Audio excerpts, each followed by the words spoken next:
Day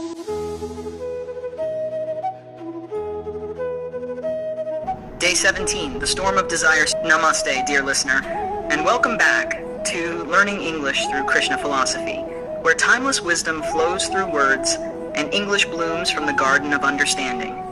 I'm your host, Reddy, and today we step into a tempest that lives not in the sky, but in the heart. Our episode today is called The Storm of Desire. Desire, the spark that builds worlds and sometimes burns them down.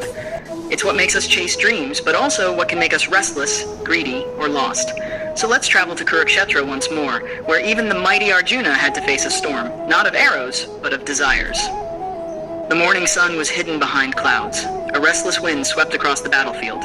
The war had not yet begun that day. But Arjuna's mind was already in turmoil. He stood beside Krishna, his eyes darting across the enemy line.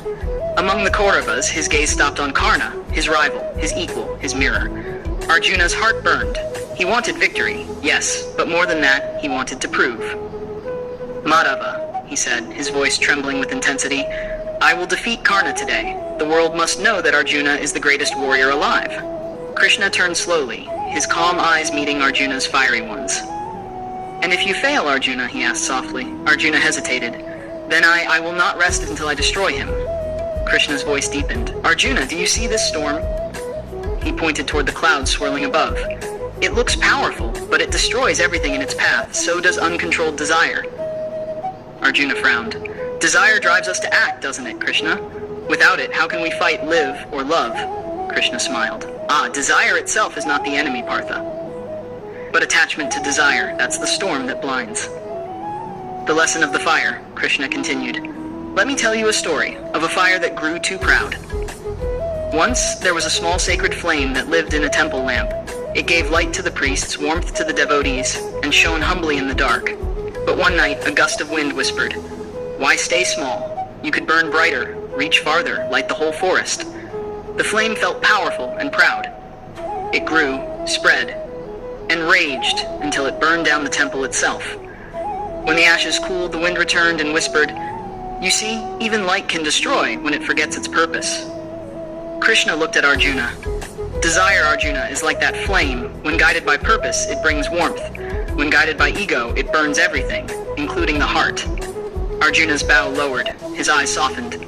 I understand now, Krishna. It's not wrong to want, but it's wrong to cling. Krishna nodded. Yes, desire should serve you, not enslave you. Take a breath, dear listener. Close your eyes and think, what's one thing you've been chasing lately? A goal, a dream, a person, maybe? Now ask yourself, do I own this desire, or does it own me? Krishna's teaching reminds us that desire can be sacred when it's directed toward purpose, growth, and service. But when desire becomes obsession, it's like rowing in a storm. You forget the shore. Try this today. Whenever you want something too strongly, pause and ask, is this desire lighting my path or blinding my heart? Difficult words and meanings. 1. Desire. A strong feeling of wanting something. Example, her desire to learn made her work hard. 2. Attachment. Emotional dependence or clinging to something. Example, his attachment to success caused stress. 3. Obsession. An idea or thought that dominates the mind. Example, his obsession with perfection made him anxious. 4. Turmoil. A state of confusion or disturbance. Example, her mind was in turmoil before the exam. 5. Enslave. To make someone lose control or freedom. Example, greed can enslave even the wisest people. Let's see what we learned today. Desire is not evil. It's energy. When guided by wisdom, it becomes motivation. When ruled by attachment, it becomes destruction. Krishna teaches, act with purpose, not with obsession. Light your flame, but don't let it burn your temple. As we close today's episode, dear friend, remember, the storm of desire is powerful, but even the wildest storm bows before the calm sky of awareness. You've been listening to Learning English through Krishna Philosophy with your companion, Reddy. If today's story touched your heart, follow, share, and let others sail through their own inner storms too. And tomorrow, we journey into Day 18, the Whisper of Patience, where Krishna teaches us that even silence can speak louder than thunder.